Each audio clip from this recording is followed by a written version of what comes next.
listening or watching Radio Afinju. The time is 6 p.m.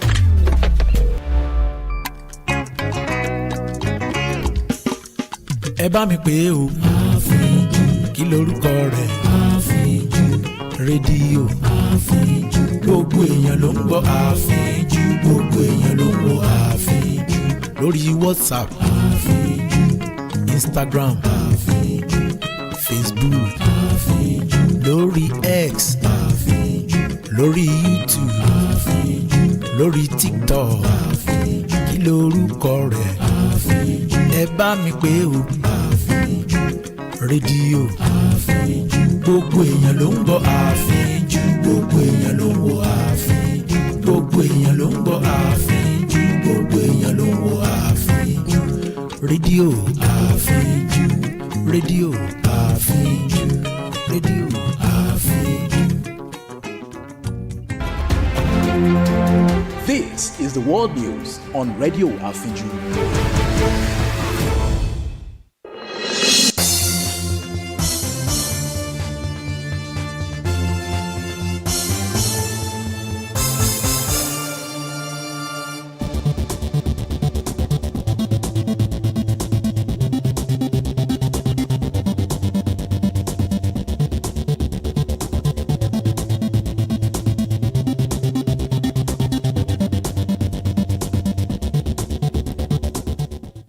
First, a look at the highlights.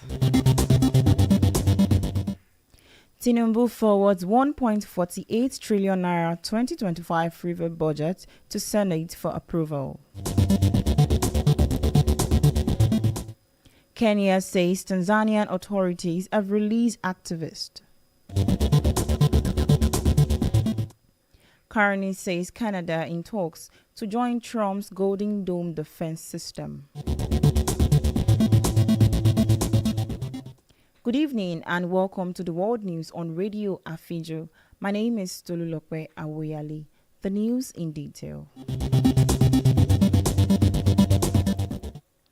President Bola Tinubu has officially submitted the 2025 appropriation bill for Rivers State to the National Assembly for consideration following the suspension of the State House of Assembly. In the letter addressed to the Senate President, Senator Godswill Akpabio, the proposed budget totals 1.48 trillion naira, with major allocations aimed at revitalizing key sectors. Infrastructure tops the list with a proposed 324 billion naira, with the health sector is allocated 106 billion naira, including 5 billion naira earmarked for free malaria drugs.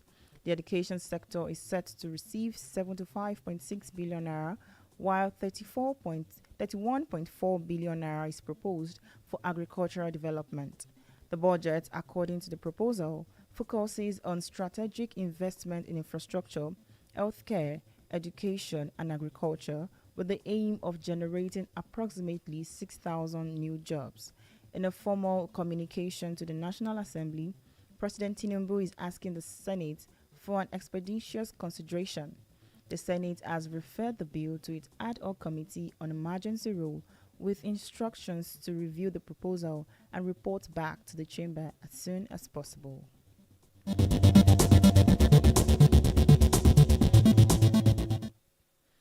In the meantime, President Bola Tinubu had formally sworn in the newly constituted board of the Nigerian National Petroleum Company Limited, NNPCL, appointing Bashir Ojulari as Group Chief Executive Officer and Amadou Kida as Non-Executive Chairman.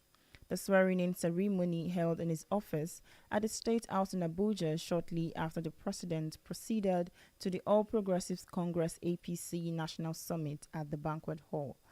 The 11-member board includes prominent figures from various geopolitical zones, reflecting a strategic blend of industry experience and regional representations. Among those appointed are Adedapo Shegun and Bello Rabiu, representing the Northwest, Yusuf Usman, representing the Northeast, and Babs Omotowa, a former managing director of the Nigerian Liquefied Natural Gas, NLNG, representing the North Central. Also on the board are Austin Avuru, non-executive director for the South-South, David Ige representing the Southwest, and Henry Obi representing the Southeast.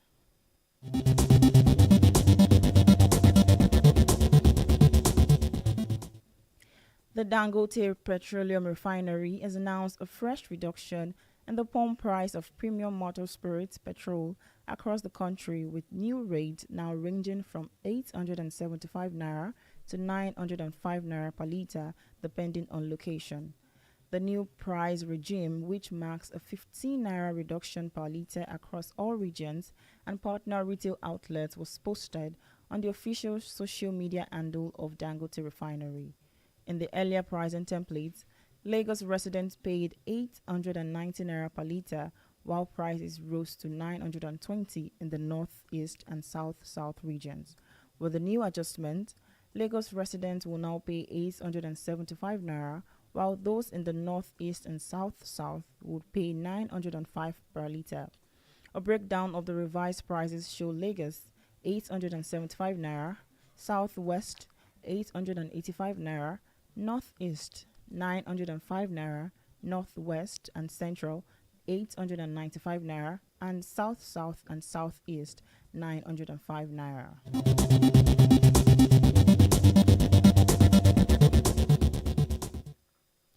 Unidentified gunmen have kidnapped a 76-year-old retired major of the Nigerian Army, Joe Ajayi, from his residence in Odoakpe, Kababono local government area of Kogi State. Ajayi, a former chairman of the Christian Association of Nigeria, CAN, Kababono chapter, was reportedly abducted late last night. Meanwhile, members of the community have expressed deep concerns about Ajayi's deteriorating health, made more fragile about his age, and the potential risk posed by his captivity. The incident is said to have heightened fear in the area and renewed calls for improved security measures. The abduction reportedly comes shortly after the Okun Development Association (ODA) raised alarm over the increasing rate of insecurity in Okun land.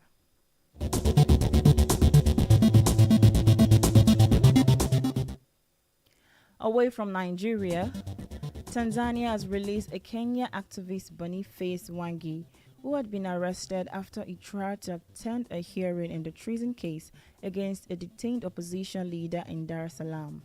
The Kenya National Commission on Human Rights said it had received Mwangi's in Kenya's southeastern Kwale County in the afternoon. Kenya's Foreign Minister Musalia Mudavadi also confirmed Mwangi's release. Wangi had attempted to observe opposition leader Tundu Lissu's first court appearance on Monday in a case that has spotlighted a growing crackdown on the opponents of President Samia Hassan. Lissu, who was shot 16 times in a 2017 attack and came second in the Tanzania's last presidential poll, was charged with treason in April over what prosecutors said was a speech calling on the public to rebel and disrupt elections due in October. Wangi was arrested on allegations of providing false information to gain entry into the country.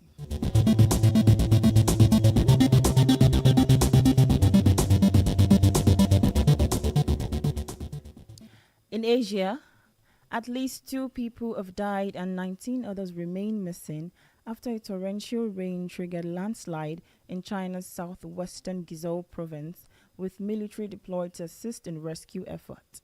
Reports said the two dead were found in Shangxi Township. A further landslide struck nearby Qingyang village, trapping 19 people from 8 different households, as authorities also issued risk warning for geological disasters in nearby areas. China is facing hotter and longer heat waves, a more frequent and unpredictable heavy rain as a result of climate change. The country is especially vulnerable to the effect of climate change, authorities have said, because of its huge population. Authorities initiated their third highest emergency response for heavy rain in mountainous Guizhou, as well as the nearby provinces of Hunan and Jiangxi. It was led more than 400 emergency staff, including military officers, and firefighters were sent to assist in the rescue mission.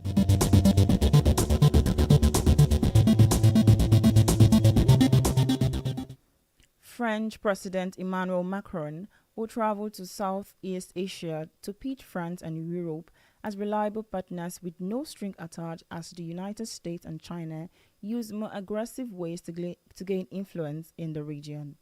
Officials said Macron is set to arrive in Hanoi on Sunday, the first trip to Vietnam by a French president in nearly a decade. Move on to Indonesia and finish up in Singapore, where it will speak at the annual Shangri-La Dialogue, Asia's top defense conference. The French president will represent France and Europe as defenders of the international cooperation and rule-based trade at a time where other world powers such as the United States under President Donald Trump and China use more coercive and predatory methods. Export rally in Vietnam was caught off guard by the threat of high tariffs from the United States, while France is keen to diversify its supply sources and markets rely less on China.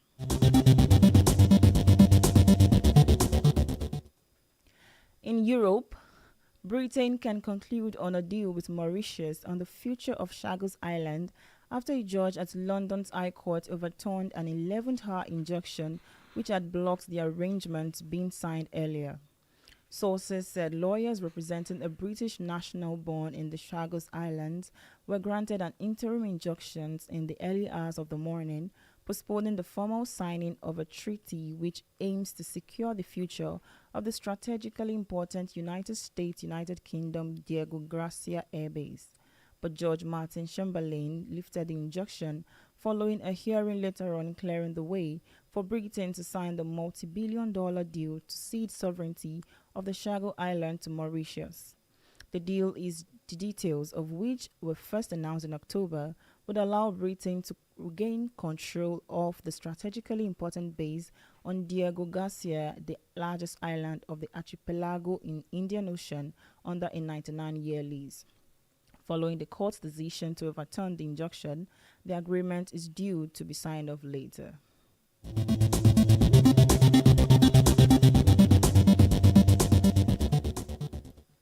In the Americas, a meeting meant to soothe tensions between the United States and South Africa instead spiraled as President Donald Trump put his counterpart on the defense with claims that white farmers in his nations were being killed and persecuted. A week after the United States granted asylum to nearly 60 Afrikaners, a move that ranked South Africa President Cyril Ramaphosa visited the White House to reset the country's relation. Instead, Trump surprised Ramaphosa during a live news conference with widely discredited claims of a white genocide in South Africa.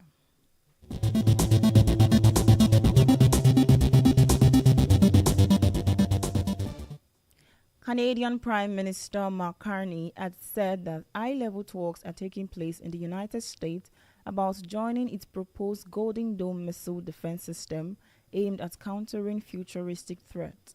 United States President Donald Trump unveiled the plan for the new missile defense system on Tuesday, announcing an initial total cost of $25 billion. It said Canada was interested in joining the project.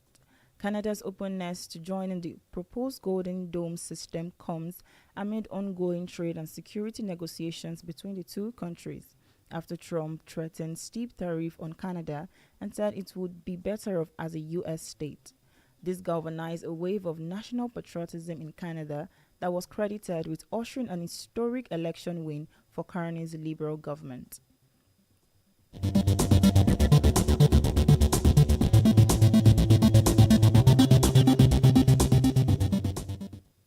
Still in the Americas, two Israeli embassy staffers committed to Israel-Palestinian dialogue and about to get engaged were killed by a lone gunman in Washington, D.C. last night. A suspect who chanted pro-Palestinian slogans was in custody.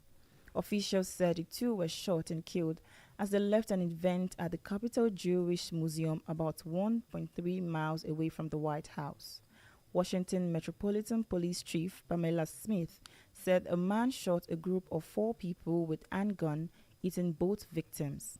He was seen pacing outside the museum prior to the shooting.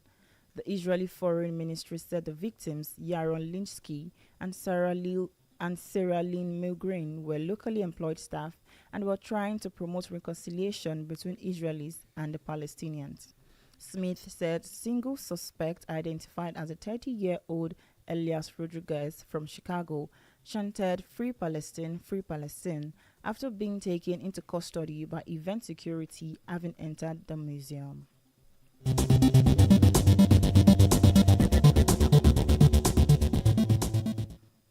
In the Middle East, Foreign Minister Abbas Araghchi said Iran will hold the United States responsible for any Israeli attack on its nuclear facilities, as United States media reported that Israel is preparing for an attack.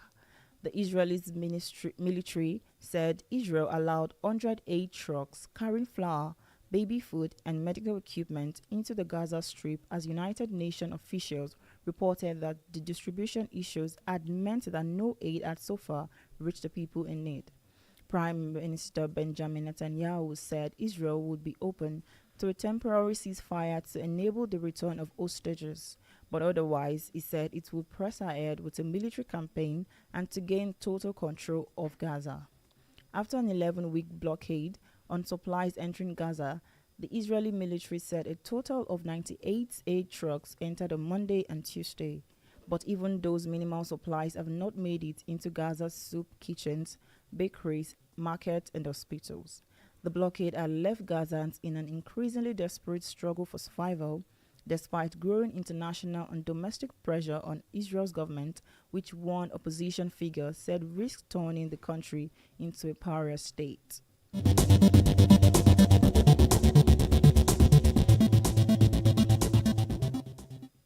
Talking sport, Andre Postecoglou has dedicated Tottenham Hotspur's UEFA Europa League win to the true believers as a side edge past Manchester United at St. Mam's.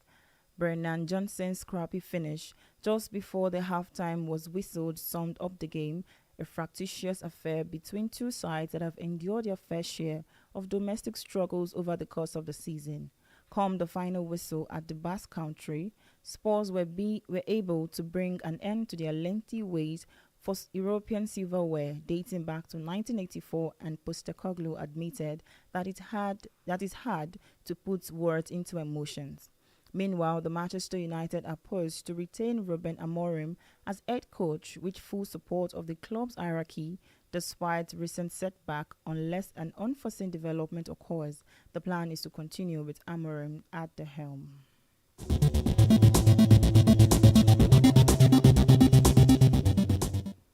Barcelona director Deco said that the club actually made a move to sign Lamine Yamal last season. He said the club was French giant PSG, who were eager to get the sensational attacker when the Spain international burst onto the scene. The offer was made after the youngster helped Spain to win the Euro over the summer. Deco, a former Barcelona and Chelsea star, told the reporters that rumors have been making rounds about the French side's interest and the player were fact. Deco stated that Barcelona have rejected every offer of the youngster and refused to sell him at any cost. Yamal, 17, has helped Barcelona win La Liga, Copa del Rey, and Supercopa de España this season.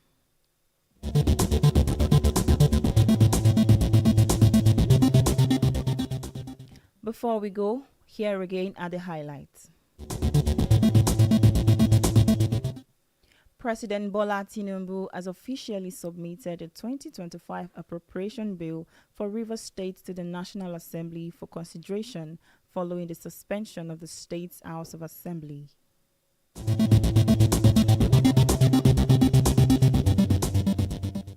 Elsewhere, Tanzania has released a Kenya activist Boniface Wangi, who had been arrested after he tried to attend a hearing in the treason case against a detained opposition leader in Dar es Salaam.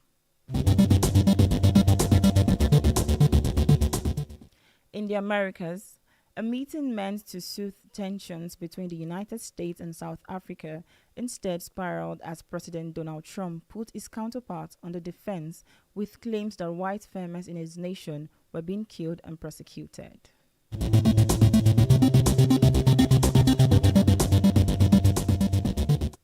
That was the world news on Radio Afiju. To view our channel, please follow Radio Afiju on Facebook, X, and YouTube. The news was edited by Stella Adiroti. My name is Tolulope Awoyale. Thanks for listening. Good evening.